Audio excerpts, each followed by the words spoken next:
Hello, we're here at brand new entrepreneurial hub, The Hub, in the heart of London in Westminster. And I'm here with a couple of fellas, Andrew Skeen and Amari Bowers, founders of Global Forestry Investment, or investors, investments. Okay, Global Forestry Investments. Okay, I've been corrected. So how are you doing, fellas? I'm good, how are you? Good stuff, very well. Fine, thank you, and yourself? Excellent stuff, I'm good. So for those of us who don't know a little bit, anything about your company, can you tell us a bit about how you got started out?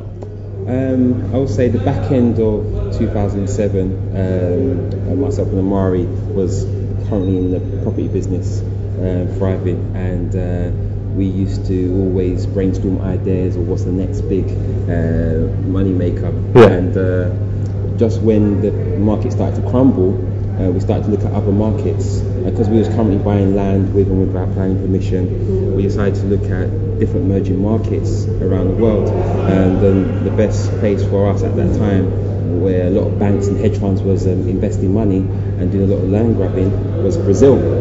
So we just took the opportunity to fly out there, and we bought our first land, I would say end of 07, beginning of 08. Early 08. Early 08. Yeah, and then we sold it on as a quick sale, and we realised that at that time a lot of hedge funds and banks was investing heavily in that region. So we wanted to make it available for the layman like myself and yourself to get involved and actually take the opportunity of investing in Brazil. Right, okay. A lot of your business then must be done in Brazil. Yes. A nation kind of still under construction, a little bit like this place at the moment, the Hub. Yeah. We've come here today and it's kind of it's bare bones, but it's quite an interesting dynamic because Brazil, I mean, tell us a little bit about Brazil. Why did you choose to go to Brazil? We did a lot of research. Andrew and I used to stay out pretty late at night doing a lot of research on the internet, finding out where hedge funds and banks and financial institutions were investing their monies. And we found out that a lot of hedge funds were doing land grabs in emerging economies, and Brazil being one of them. So we looked at China and a few other countries, but we decided to go with Brazil. Right, okay. Wow, okay. So you spend a lot of time over there? Yeah, we spend about 1 week out 1 month over there. We've got office in Sao Paulo and we've got office in Belém. Belém is where our plantations are based. Yeah. It's about a 4-hour flight from Sao Paulo to Belém. The people are lovely. It's a great, thriving market.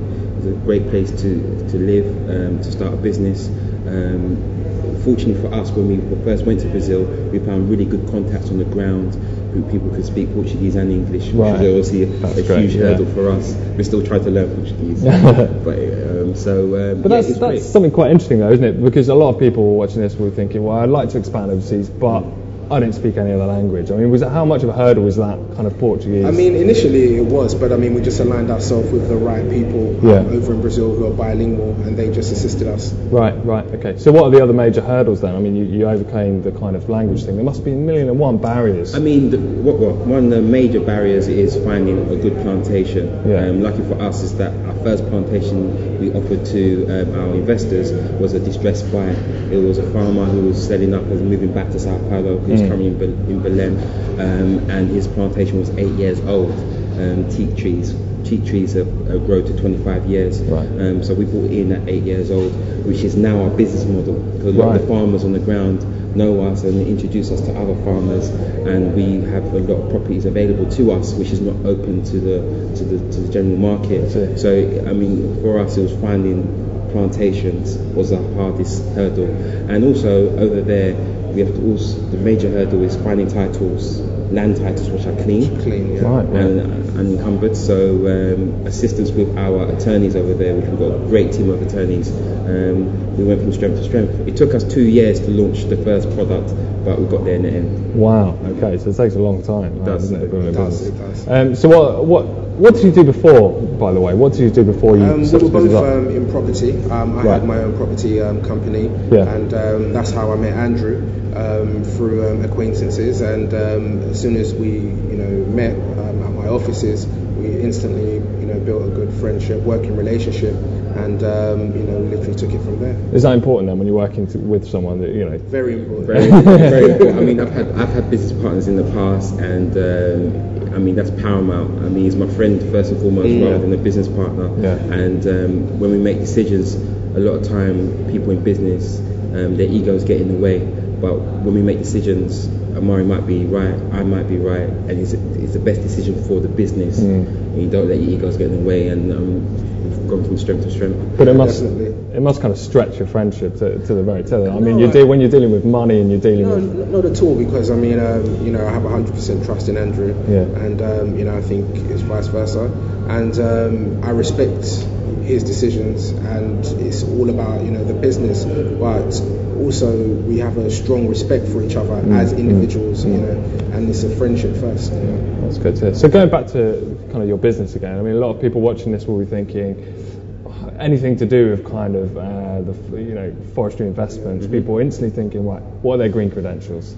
How are they helping out the rainforest in Brazil? I mean, you're right. To begin with, it's an education. It was an education for us getting into the business. And a lot of people think green investment, something ethical. They automatically think guys with pillars protesting about Greenpeace. And it's a new wave of investment. It's about time people start investing and feeling good about the investment. We say that the trees grow with your children and grandchildren. You have a lot of people investing via their pensions because they know in the long term it will pay dividends. We found out that teak next to oil and gold is a strong commodity. It's been outperforming a lot of commodities over the past 100 years.